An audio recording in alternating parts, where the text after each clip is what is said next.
Bom dia, boa tarde para você que está me assistindo, que está vendo esse meu curso aqui, falando sobre o livro que eu escrevi, porque eu vou publicar mais tarde, Vencendo a Depressão do Modo Ultrasensorial. Aqui tem todo o conhecimento necessário para você se livrar desse mal chamado depressão.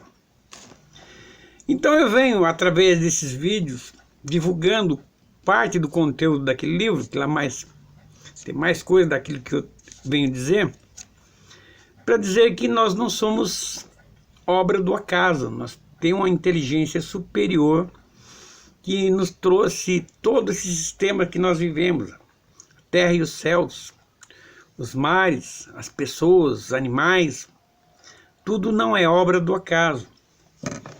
Mas tem gente que fala que isso aqui é uma historinha da carochinha. Isso é invenção de homem. Homem escreveu isso aqui, ó.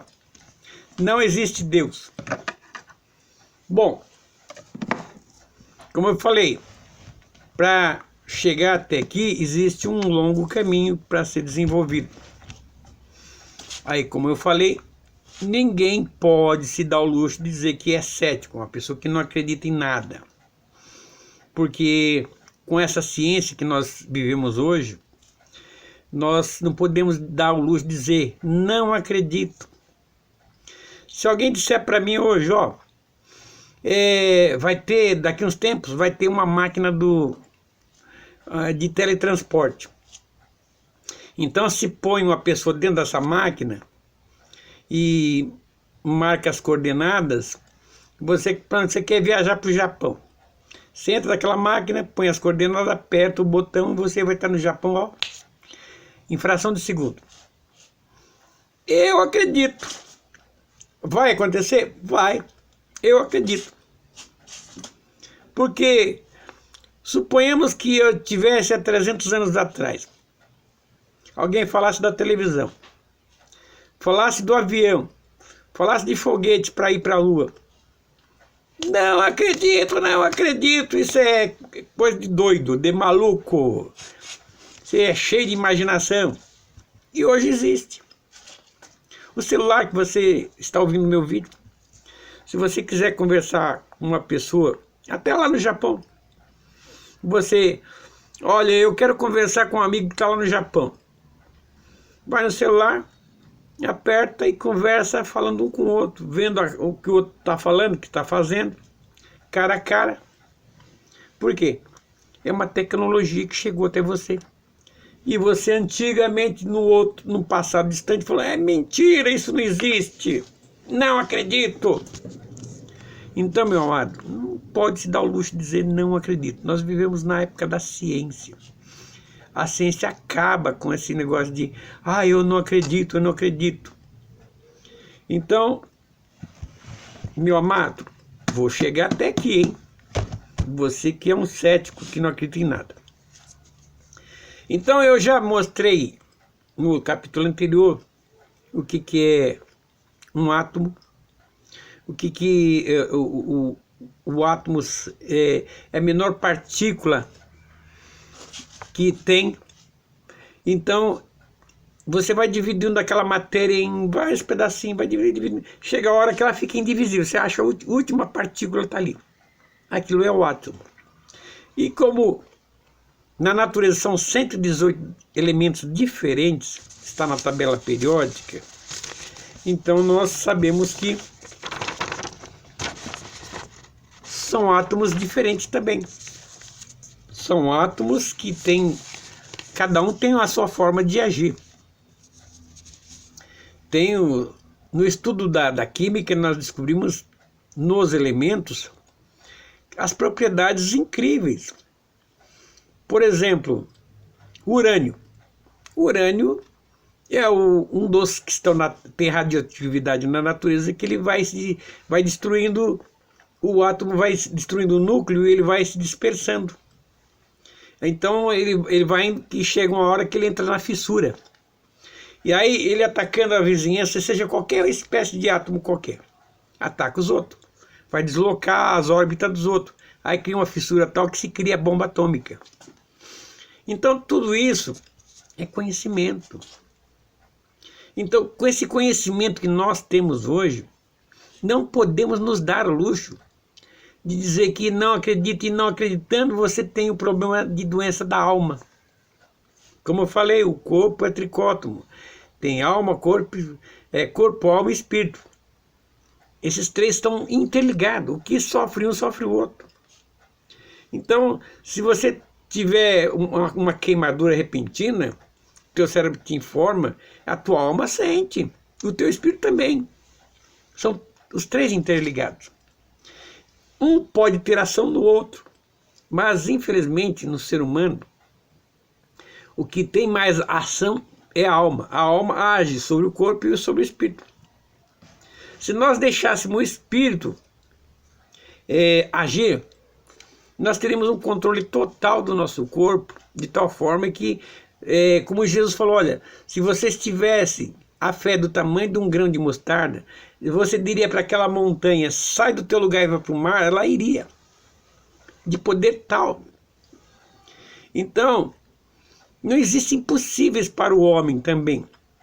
Basta ele desenvolver o sétimo sentido, que é exatamente esse que eu venho falar, o ultrassensorial. Aquele que vai além do sobrenatural. O espírito ele sente coisas sobrenaturais. Ele sente. Então, muitas vezes você vê uma coisa sobrenatural acontecendo, mas você sempre acha uma desculpa para que isso sobrenatural aconteceu. Eu tinha mania de dizer, às vezes, quando eu era mais moço, vivia na depressão, às vezes uma vassoura estava encostada na parede. De repente ela caiu. Ué, a vassoura caiu sozinha? Ah, já sei. Passou um rato, tropeçou nela, caiu. Eu era cético. Caiu porque alguma coisa trombou nela e caiu.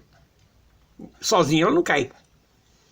Então, passando pelo meu sofrimento, passando por tudo que eu passei com depressão, eu apelei até para macumba. Ué, você não acreditava em Deus, agora acreditar no diabo? Fui visitar uma macumbeira. A macumbeira pediu, fui lá, ela pediu algumas coisas para fazer um despacho. Galinha preta, farofa, cachaça. Aí quando eu fui lá para entregar os elementos que ela me pediu, logo na entrada da porta dela eu passei, e na entrada da porta dela tinha um vaso pendurado. Aí aquele vaso, de repente, ele caiu, mas ele caiu de forma estranha. Ele saiu de onde que ele estava pendurado, como se fosse lançado na minha direção. Eu desviei e caiu. Mas a lógica de tudo seria que o vaso caísse reto, ou seja, despendeu lá do prego, ele cai de forma vertical, no máximo aí fora da parede, meio metro. Eu estava a 2 metros. Então, como que eu ia explicar aquilo? O sobrenatural. O meu espírito saberia explicar como aquele vaso caiu dali. Como ele se lançou para cima de mim. Agora, se eu for explicar para um cético agora, eu falo, você é maluco, você é doido. Mas alguma coisa atirou aquele vaso na minha direção. Aqui, nesse livro, explica como e por quê. Nesse livro. Mas um cético jamais vai acreditar, porque ainda não chegou até aqui. Eu preciso desenvolver a fé dele para ele chegar até aqui. Então, nós somos como um átomo. Nós somos compostos de núcleo e as várias camadas, cada um com seus elétrons, para sermos o que somos, o que acreditamos. Então, o sexto sentido é a alma, e a alma está no centro nervoso. E o centro nervoso é que faz a gente agir como nós agimos e acreditar naquilo que nós acreditamos. E nós sentirmos aquilo que nós estamos sentindo, através do centro nervoso. Então, nesse centro nervoso chamado cabeça, massa cinzenta, está lá os nossos sentimentos, as nossas dores. Então o ultrassensorial também está aqui. Não é só a alma que está aqui. E nesse ultrassensorial você vai combater esse mal que está em você. E ele vai desaparecer por completo como passe de mágica. Mas eu preciso desenvolver esse ultrassensorial em você. Mas no próximo capítulo nós vamos explicar mais coisas sobre isso. Até lá.